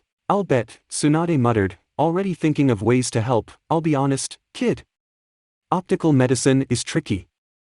If I had some time, I could probably come up with something that would slow the effect, but I'm not sure I can find a way to stop it completely. Sasuke held up a hand. You don't need to worry about that, he said, I know what to do to stop it. And you need me for that? Tsunade asked skeptically. If he had a solution, what purpose did he have bringing it to her? Well, yeah, Sasuke said, awkwardly diffusing some sarcasm into his tone to soften what he had to say next. I can't implant Itachi's eyes into my head on my own. It was dark enough of a concept that Tsunade could have taken it as a joke, had Sasuke been the joking type. There wasn't an ounce of that in his being, however. Come again? She asked abruptly. Realizing his attempt to lighten the mood had fallen flat, Sasuke decided to go the direct route. The only way to stop the blindness the Manjikyu Sharingan causes is to transplant the Manjikyu of an Uchiha with strong blood ties. Somehow all mentions of the Sharingan from the Shodai and Naidame Hokage had lacked that detail. That's just. I know, Sasuke sighed, having wrestled with this endlessly ever since he had unlocked the Manjikyu Sharingan for himself. Believe me. Whatever you're thinking, I've had the same thought more times than you can count. But it is what it is. When he was alone, Sasuke had spent no small amount of time just staring at the scroll that contained the last of Itachi's preserved remains. He had cremated his brother's body shortly after retrieving it from IWA, save for his eyes. Those he had kept for just this situation. As reluctant as he was to take that step, the political climate and the necessity for the conflict ahead was forcing his hand. Do you feel like it's inevitable that you'll use it? Tsunade asked. We're about to walk into what's probably going to be the Fourth Shinobi World War, Sasuke deadpanned. You tell me. Does anyone else know? Just Naruto, Sasuke shrugged, and now you, I guess. Not even anyone on his team knew. Not Kakashi, nor Sakura or Chuji. He hadn't dared to reveal the Manjikyu Sharingan in front of them, for all of the questions he would have to answer in the aftermath. Given the history of their two clans, Tsunade felt a deep respect for his initiative. The balls you've got, bringing this to me, a senju of all people. At that, she breathed out a small laugh. I guess there's something humorous we can pull from that. Will you help? Sasuke finally asked. Tsunade thought about turning him down for a moment before relenting. Hell. I know too much to just let you run off and find someone else to do this, as if there would be anyone else in Konoha with the ability to help who would also keep something of this nature under wraps from higher-ups. And a major part of her was interested in the procedure. All right. I'm in. Sasuke stoically nodded in acceptance of Tsunade's consent, though internally he felt relief. At least that was one less thing he would have to worry about in the coming days. Kawa no Kuni. A contingent of Suna's frontier force stopped their seemingly never-ending patrol of the buffer nation between Hai no Kuni and Kaze no Kuni. One of the numerous rivers that populated the countryside served as their temporary resting place. As they took a moment to check their supplies, freshen up, and regain some of their strength, they chatted between themselves. Word had spread of the events of the previous days, including the fate of the enemy they had chased into what they had all been certain at the time had been a death sentence. I can't believe those Konoha shinobi made it back from that far past the border, one Suna Kunoichi said after the topic had been broached. Since when was Hanzo not in charge of Amigakure? Since fucking now, apparently. A salty, older-looking man in a turban replied, I can't believe someone actually took him down. For as long as I've been around, he was the boogeyman in the elemental nations. A third, younger man chimed in from where he stooped down by the river, scrubbing his face. Get too far over the border in aim and may God have mercy on your soul, 'cause your ass belongs to Salamander Hanzo, he said, remembering a saying that had been around for decades. Times are a-changin', I guess. Not really, the older shinobi grunted. Names and faces change, but it's still the same crap from when I was a kid. He then gestured to their surroundings. Case in point, another stupid war. The Kunoichi frowned, trying to take a more optimistic view. You don't know there's gonna be a war.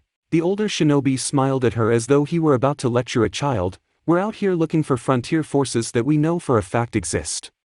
The war's already happening, even if nobody wants to be the first one to say it out loud. No one did want to say it out loud, and they didn't. From there, he changed the subject. So what do you guys prefer? What do you mean? The older shinobi explained his intended question. Do you prefer big, pitched battles where you're part of the mob, or are you a skirmish, small engagement sort? The young man took a moment to think about it before replying. Both suck for different reasons. How so? I know my limits. When the shit hits the fan, and the A and S rankers come out, I'm not the one that's gonna put a stop to them, the younger man said. If it's a big battle, hopefully I'm not in the part of the mob they wipe out with their massive jutsu. If it's a small engagement, I hope the mission I'm on isn't important enough where they don't let me retreat. Wow, the kunoichi drawled, you're a glass half-empty kind of guy, aren't you? I'm a realist, the young man replied before noticing an approach. Hey. We've got company. The remainder of the team tensed up until they got a look at the ones that had disturbed them. They had remembered seeing them before when everyone was given orders and coordinates to explore. It was another small unit that had broken off to scout another nearby portion of the border area. Yo, one of them greeted, isn't it time we meet back up with the main force? The older shinobi of the group rose to his feet with a grunt. Yeah, you're right, he said, stretching to warm his muscles back up before they traveled again. Baki isn't the kind of guy you leave waiting. Especially now of all times, while they had only seen any Konoha shinobi at a distance, as no combat had been reported yet, everyone was on edge, their commander included. Let's go. Everyone, fall in. There was plenty more that needed to be done. No word had come of an attack just yet, but more shinobi were being called from Suna to integrate into the frontier forces every day. That Konoha hadn't launched their own skirmishers into Kawa no Kuni yet was a means for concern, but it also could have meant that they were preparing to fight a defensive war on their own turf. All of the scouting they were doing was meant to reveal this, yet they had still to turn up anything concrete they could use. It left many of them feeling antsy. There was so much tension, it would almost be better for everyone's nerves if an attack just happened, from either end, just so they wouldn't have to worry about it anymore. What the hell? From seemingly nowhere, they found themselves surrounded, despite moving in travel formation to prevent ambushes. It didn't make sense. One moment there had been nothing, no sign of anyone, and the next, dozens of creatures came from the ground, the trees, everywhere. They didn't look like Konoha shinobi. They didn't even look human. They looked like white plant people. There was very little time to absorb these details. There was little time to react in general. The moment attention had turned to the plant people, the tagalongs that had just joined the group seemingly turned on the rest. Being attacked from all sides, it was over quickly. Mortally wounded, they were victimized by 3 of the plant men who opened their bodies like Venus flytraps to trap them and absorb their chakra. It had all happened in a matter of seconds. In a few moments' time, not even their bodies were left as evidence. The task completed, the plant people responsible for the deed transformed into perfect copies of their victims.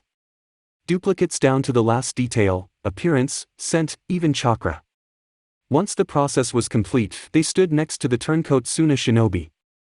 All of them smirked at each other. Man, do we really look that ugly now? All these humans look the same, so yeah, one of the traitor Suna shinobi replied, get used to it. We're gonna be like this for a while. We won't be alone though, another one said as another plant man, this one, half black and half white dressed in an Akatsuki cloak, appeared. The original Zetsu. You know what you're meant to do, Zetsu said to the newly transformed, take whatever intel they give you, but don't root around for more. Don't raise any suspicion. Help your brothers ingratiate when more arrive. We'll get you updated orders when we need you. The transformed white Zetsu nodded and took off to join the main portion of Suna's frontier force while the rest of the naked white Zetsu slunk back into the environment, biding their time for the next ambush, when more could substitute themselves into Suna's ranks. Suna made for the softest target right now, but this was how it would eventually be for all shinobi nations. Tobi's plan was horrifying in its potential effectiveness. War created chaos, and chaos provided no shortage of opportunity for the white Zetsu to infiltrate all sides. The more there were, the easier it would be to strike even higher up. The higher up they reached, the more vulnerable the great villages would be when Akatsuki launched its final gambit. After all, if one couldn't ensure that they held all of the cards in the game, why not ensure they controlled all of the players at the table? With Naruto, MT Mayaboku. It had been good for Naruto to see Jiraiya back on his feet. He wasn't back in proper form, and the jarring sight of his missing arm was still something Naruto had to adjust to. But at least he was cleared to get some fresh air and help him train. Speaking of the training, this place is nice and all, but this training is for the birds, Tebeo, Naruto observed after dinner. The food too. Dinner had consisted of grubs, worms, and other insects. Jiraiya had begrudgingly partaken of Shima's cooking with all the resignation of a man that had long since accepted that it was all he would be getting while on the mountain. Naruto had trying to envision the worms as ramen noodles. This had failed spectacularly for him. Jiraiya chuckled at his student's visceral reaction to his training plans. What, you don't like all of the peace and tranquility? The local cuisine? Naruto scoffed and turned away, a scowl on his face. No, I don't like sitting perfectly still in the middle of nowhere for 8 hours a day, or eating bugs, thanks. That's too bad then, because we're doing it until I'm satisfied, Jiraiya said, taking a small amount of amusement in the immediate change in Naruto's expression and body language. Don't make that face. You'll thank us for making you do this when the time comes. Having a thought, Naruto quickly brightened up. Do I get to drink with Gamabunta and Gamakichi when I'm done? He already smoked. What was indulging in another vice at that point? After all, he would be in the company of his summons. Boss Toad said I could when we were equals. He couldn't wait. He'd seen Gamatatsu around earlier and had caught up with his large, good-natured yellow friend. Gamakichi was a different kind of hoot to hang out with, more Naruto's speed. Business before pleasure though. Do you want to die from alcohol poisoning? Jiraiya thought to himself before kicking that particular can down the road. Finish your training and we'll talk about it. He pulled out the mask he had borrowed from the Uzumaki clan mask temple, running his thumb across it carefully. You have no idea how much Sage Mode saved my ass against Orochimaru. Naruto went wide-eyed at the sight of his clan's property. What? You had my mask all this time and you're just now bringing it up? I forgot you even had that. Gimme. If he could use it to do half of the job that Sage Mode required for him, he wanted that action for himself. Jiraiya pulled it back when Naruto reached for it, holding it just out of his reach. TCH, in your dreams, boy, he teased. What? Naruto groused. It's mine anyway. I lent it to you.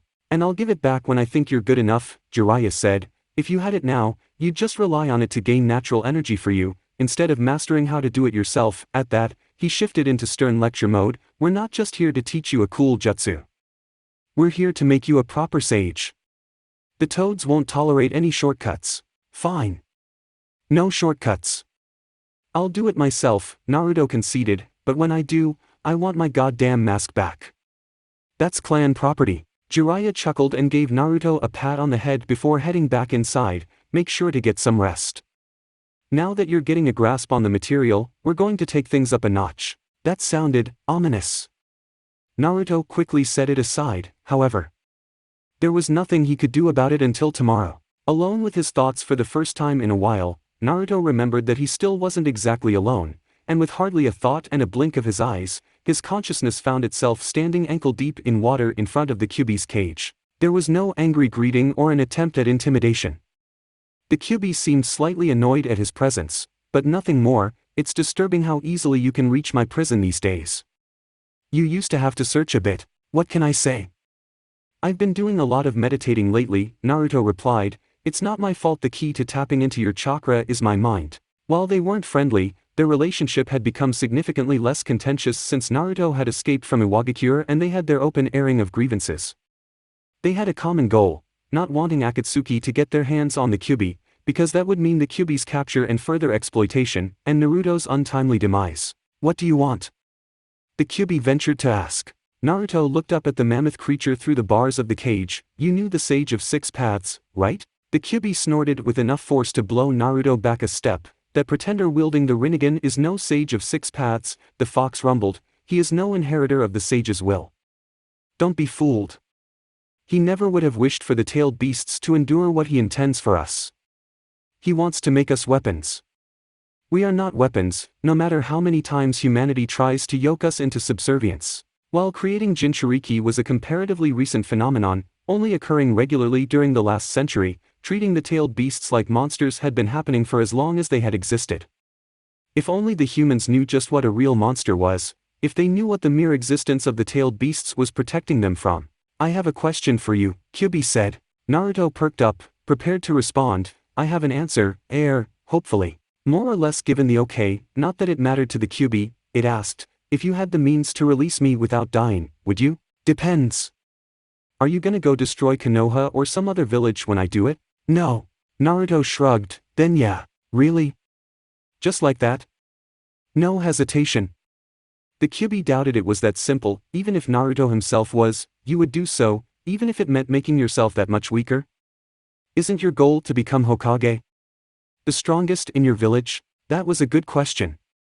While being bonded to the Kyuubi had come with no shortage of trouble since the day he was born, it was no question that having the Kyuubi with him had saved his life countless times. Having it sealed inside of him made him stronger than he would have been in the same situations without it. Surviving Gaara, living through his first battle with Gurren, juggling training under Jiraiya and the workload of being a guardian ninja, those were just a few of the early examples. Tapping into the Ninetales chakra had given him the knockout power to go toe-to-toe with enemies he otherwise wouldn't have been able to. But it wasn't the end-all. It couldn't be. There were 4 Hokages already that weren't Jinchuriki, Naruto said with a grin. Not making it there with them because I don't have you anymore just sounds like an excuse. The Kyuubi was simply one aspect of Naruto's repertoire, albeit a significant one. But if taking the Kyuubi away from Naruto would make him that much of a non-factor as a shinobi, he couldn't say he would deserve being Hokage even with it. What about you? Naruto asked, now curious about the mindset of the Ninetales. What would you do when I released you? You know, if you're not gonna go on a rampage across the elemental nations, or whatever. When, not if, the Kyuubi noted. I'm tired, Naruto, the Kyuubi said, tired of being used by humans. Tired of being hunted down just for existing. Tired of being bound to those who would keep me imprisoned just for that existence, and the desire of others to use me, the way it spoke, just the act of using Naruto's given name instead of calling him boy, it sounded just as weary as it was trying to convey, I'm tired of being angry. If I ever get out of here, I plan to disappear. For at least a few of your human lifespans, no one will know where to find me, as far as I can help it. Naruto frowned at the thought, that sounds lonely. Doing something like that would drive him insane in short order. While the Kyuubi agreed, it wasn't a difficult choice to make, solitude over subjugation any day. Understandable. But did the choice have to be between 2 options that were so bleak? What if one could be made markedly more tolerable? Do you have to be alone? What are you getting at? If you're confident you can disappear, get away from humans altogether, what are the chances the other Biju would feel the same? Naruto asked. Akatsuki has most of them sealed up, and we're fighting Akatsuki. He trailed off, allowing the Kyuubi to fill in the blanks. You would free them instead of returning them to the villages that claimed them? The Kyuubi said incredulously. It didn't dare have hope, this would start a war. Naruto looked up to the fox with a deadpan expression. We're already at war because Suna thinks we nicked Shikaku, and everybody else thinks Orochimaru taking the Sanbai was Konoha's fault anyway. True enough. But there were still factors that left the Kyuubi skeptical. The Hokage would never allow you to. Naruto replied with the ease of a teenager used to covering up misdeeds. What the old man doesn't know won't hurt him. I'll just say they got away. And if he has a problem with that, it's like I told Pain. I'm nobody's weapon. I'll do what I think is right. The more Naruto explained away the issues at hand, the more the Kyuubi felt hope. Hope was a feeling that it hadn't felt in a very long time. You can't be serious about this. Naruto smiled sadly. We were both dealt a shitty hand. We didn't ask to be put together. I know I sure didn't volunteer. If there's a way out for the both of us that won't kill me, I swear I'll take it, after we defeat Akatsuki. I'll free the other tailed beasts to prove it. The Kyuubi couldn't sense a hint of a lie from him. Every word that had come from Naruto's mouth was, as far as he was concerned, the solid truth. He meant every bit of it. Resolutely, Naruto gave the Kyuubi a thumbs up. It's the promise of a lifetime, Kyuubi. And the Kyuubi believed it. There was just one problem though. That's not my name, Kyuubi said. Naruto knew that. They had talked about it before. It's the only thing I've ever heard anyone call you. Calling me Nine-Tailed Fox is like calling you Two-Legged Human. The Kyuubi said with a roll of its eyes. The One Tails has a name, Shikaku. The Eight Tails has a name, Gyuki. I have a name. Even though the Kyuubi itself had been the one to lead the conversation this way, it still hesitated when the time came to complete its statement. No one had used its name in so long. Definitely not a human. It hadn't even heard its name at all since it had first been sealed away. My name is Kurama, Naruto. Never forget it. It's nice to meet you, Kurama. That's it for part 46. Thank you for watching and see you in the next video.